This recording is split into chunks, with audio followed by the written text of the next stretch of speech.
নমস্কাৰ মৰমৰ ছাত্ৰ ছাত্ৰীসকল জেন এডুকেশ্যন চেনেললৈ তোমালোকক স্বাগতম জনাইছো।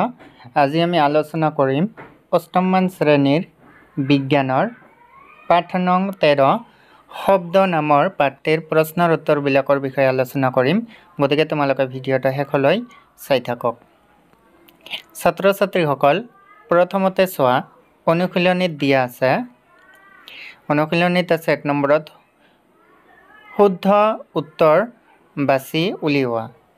ইয়াত কোৱেশ্চন দিয়া আছে শুদ্ধ কোনটো শুদ্ধ এইটো উলিয়াব কোৱা হৈছে। শব্দ সঞ্চাৰিত হ'ব পৰা মাধ্যম হৈছে একমাত্ৰ গেছ, গোটা পদাৰ্থ, একমাত্ৰ জুলীয় পদাৰ্থ, গোটা জুলীয়া আৰু গেছীয় পদাৰ্থ। গতিকে শব্দ সঞ্চাৰিত হ'ব পৰা মাধ্যম হৈছে তোমালোকে ডি নম্বৰটোত ৰাইট চিন দি দিবা, গোটা জুলীয়া আৰু গেছীয় পদাৰ্থটোত। তাৰপিছত আছে 2 নম্বৰত কাৰ মাত কম কম্পনাংকৰ হ'ব।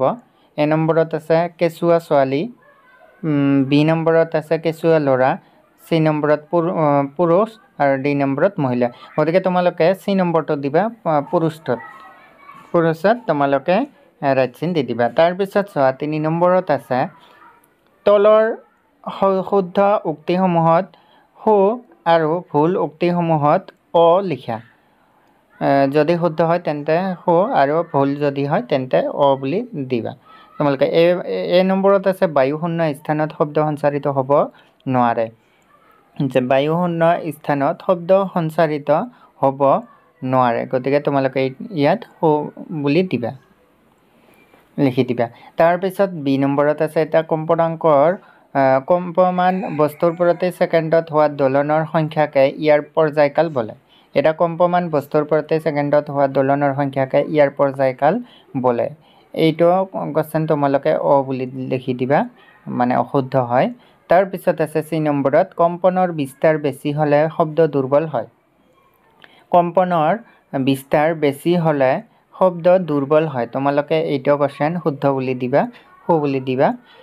তাৰপিছত ডি নম্বৰত আছে মানুহৰ বাবে শ্ৰাব্য সীমা 20 হাৰ্টছৰ পৰা 20,000 হাৰ্টছ।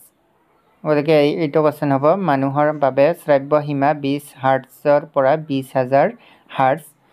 HZ অৰ্থাৎ হাৰ্টছক বুজাইছে।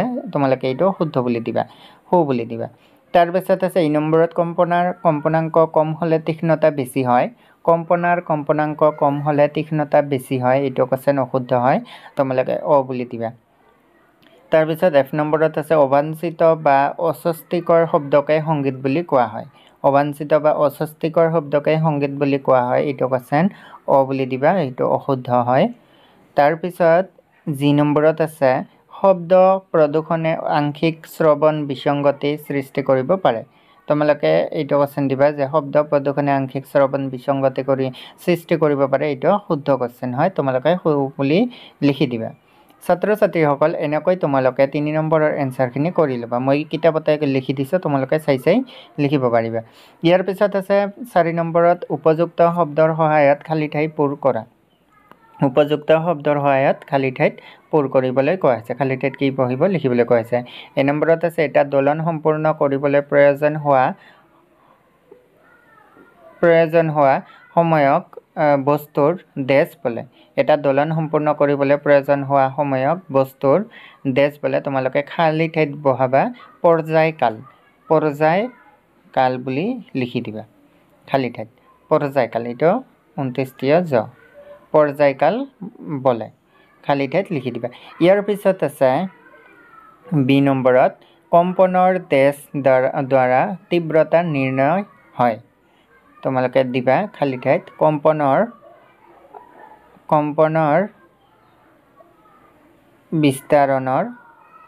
বিস্তাৰৰ দ্বাৰা তীব্ৰতা নিৰ্ণয় হয়। তোমালোকে খালী ঠাইত দিবা কম্পনৰ বিস্তাৰৰ দ্বাৰা তীব্ৰতা নিৰ্ণয় হয়। তাৰপিছত আছে চি নম্বৰত কম্পনাংকৰ একক হৈছে হাৰ্টছ। তোমালোকে জানাই, মনত ৰাখিবা, এইটো কোৱেশ্চন আহে পৰীক্ষাত। কম্পনাংকৰ একক কি? কম্পনাংকৰ একক হৈছে হাৰ্টছ। তাৰপিছত ডি নম্বৰত অবাঞ্ছিত শব্দক ডেছ বোলে। অবাঞ্ছিত শব্দক কোলাহল বোলে। তোমালোকে মনত ৰাখিবা এইটো কোৱেশ্চন, অবাঞ্ছিত শব্দক কোলাহল বোলে। তাৰপিছত আছে ই নম্বৰত কম্পনৰ ডেছ দ্বাৰা শব্দৰ তীক্ষ্ণতা নিৰূপণ হয়। ই নম্বৰত আছে কম্পনৰ দেশ দেশত তোমালোকে লিখিবা কম্পনৰ কম্পনাঙ্কৰ দ্বাৰা ইয়াত কম্পনাঙ্কৰখিনি তোমালোকে খালী ঠাইত বহাই ল'বা কম্পনৰ কম্পনাঙ্কৰ দ্বাৰা শব্দ তীক্ষ্ণতা নিৰূপণ হয় গতিকে ছাত্ৰ ছাত্ৰীসকল এনেকৈ তোমালোকে খালী ঠাইত বহাই ল'বা চাই লিখি ল'বা এইখিনি 5 নম্বৰত আছে এটা দলকে 4 ছেকেণ্ডত 40টা দলন সম্পূৰ্ণ কৰে ইয়াৰ পৰ্যায়কাল আৰু কম্পনাঙ্ক নিৰ্ণয় কৰা এটা দলকে 4 ছেকেণ্ডত 40টা দলন সম্পূৰ্ণ কৰে ইয়াৰ পৰ্যায়কাল আৰু কম্পনাঙ্ক নিৰ্ণয় কৰা তোমালোকে ইয়াৰ এনসাৰটো চোৱা ছাত্ৰ ছাত্ৰীসকল তোমালোকে ইয়াৰ এনসাৰটো চোৱা মই বহিত এনসাৰটো লিখি ৰাখিছো আগতে প্ৰথমতে তোমালোকে উত্তৰ নিদিবা এটো সমাধান বুলি দিবা সমাধান দিবা তাৰ পিছত দিবা দিয়া আছে দলনৰ সংখ্যা 40 দলনৰ সংখ্যা তোমালোকে কোশ্চেনত সাকে পাইছাই কোশ্চেনত আছে দলনৰ সংখ্যা 40 মুঠ সময় 4 সেকেন্ড তোমালোকে 4 লিখি তাত s দিবা s তো সেকেন্ড বুজায় তাৰ পিছত এতেকে কম্পনাঙ্ক বাই কম্পনাঙ্ক ইকুয়াল দলনৰ সংখ্যা মুঠ সময় দলনৰ সংখ্যা বাই মুঠ সময় 40 by 4 equal 10 hertz equal 10 hertz hz hertz তাৰ পিছত এতেকে পৰ্যায়কাল 1 by কম্পনাঙ্ক 1 এৰে কম্পনাঙ্কক আমি হৰণ কৰিলে পৰ্যায়কালটো পাও equal 1 by 10 equal 0.1 সেকেন্ড গতিকে তোমালোকে এনসারটো এনেকৈ লিখি নিব এটো এনসার তোমালোকে লিখি ৰাখিবা এটো 5 নম্বৰৰ এনসাৰটো ইয়াৰ পিছত আছে 6 নম্বৰত মহে প্ৰতি সেকেন্ডত গড়ে 500 বাৰকৈ পাখি কপাই শব্দ সৃষ্টি কৰে এই কম্পনৰ পৰ্যায়কাল কিমান মহে প্ৰতি সেকেন্ডত গড়ে 500 বাৰকৈ পাখি কপাই শব্দৰ সৃষ্টি কৰে এই কম্পনৰ পৰ্যায়কাল কিমান তোমালোকে ইয়াৰ এনসাৰটো চোৱা ছাত্ৰ ছাত্ৰীসকল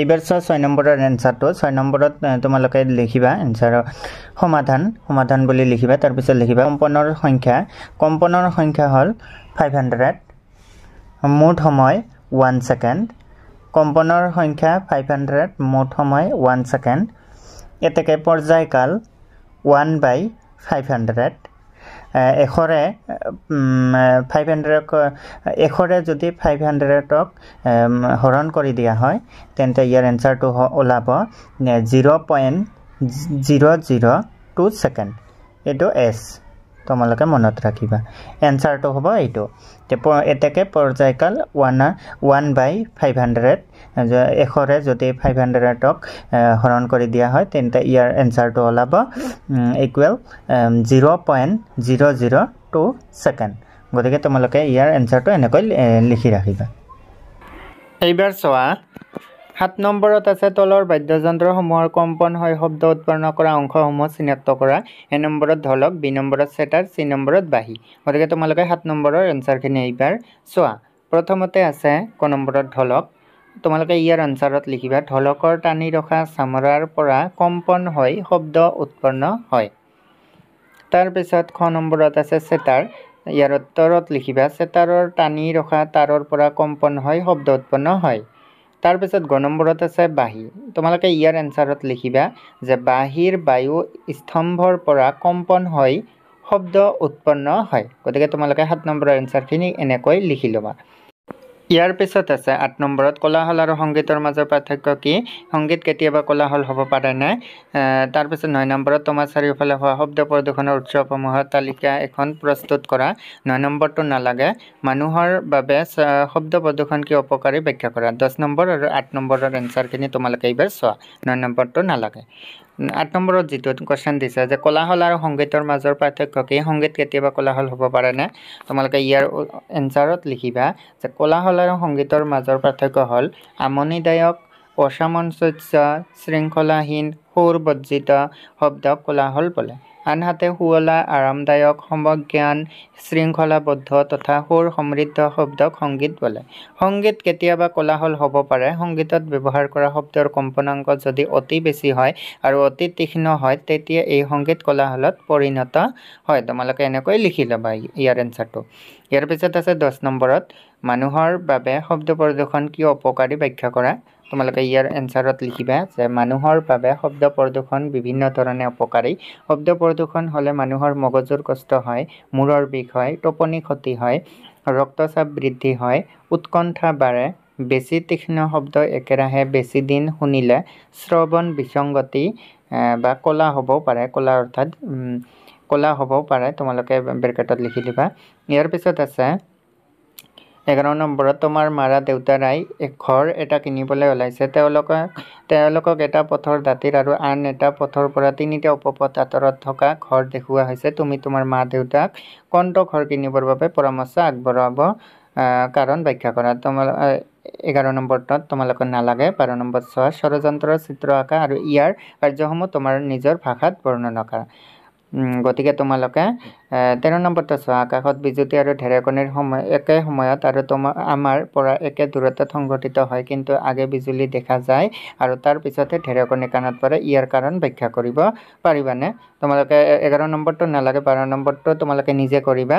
13 নম্বৰৰ এনচাৰটো তোমালোকে জাষ্ট চোৱা যে আকাশত বিজুলী আৰু ঢেৰেকনি একে সময়ত আৰু আমাৰ পৰা একে দূৰত্বত সংঘটিত হয়, কিন্তু আগে বিজুলী দেখা যায় আৰু তাৰ পিছতহে ঢেৰেকনি কাণত পৰে। ইয়াৰ কাৰণ ব্যাখ্যা কৰিব পাৰিবানে? তোমালোকে ইয়াৰ এনচাৰত লিখিবা যে পোহৰৰ বেগ বায়ুৰ মাজেৰে প্ৰতি ছেকেণ্ডত 3.10 বা 4 মিটাৰ, কিন্তু শব্দৰ বেগ প্ৰতি ছেকেণ্ডত 322 মিটাৰ। যদিও ঢেৰেকনি আৰু বিজুলী মেঘত একে সময়তে উৎপন্ন হয়, বায়ুৰ মাজেৰে আহোঁতে দুয়োৰে বেগৰ পাৰ্থক্য হেতুকে বিজুলীৰ পোহৰ বহুত আগতে আহি আমাৰ চকুত পৰে, আনহাতে শব্দ ঢেৰেকনি বহুত দেৰিকৈ আহি আমাৰ কাণত পৰে। এনেকৈ তোমালোকে 13 নম্বৰৰ এনচাৰটো লিখি দিবা। ছাত্ৰ ছাত্ৰীসকল, আজিৰ ভিডিঅ'টো এইখিনিয়েই। যদি ভিডিঅ'টো ভাল লাগিছে তেন্তে লাইক এটা কৰি দিবা।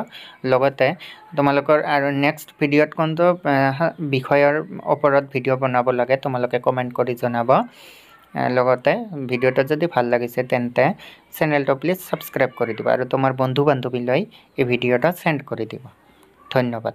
আজিলৈ ইমানেই।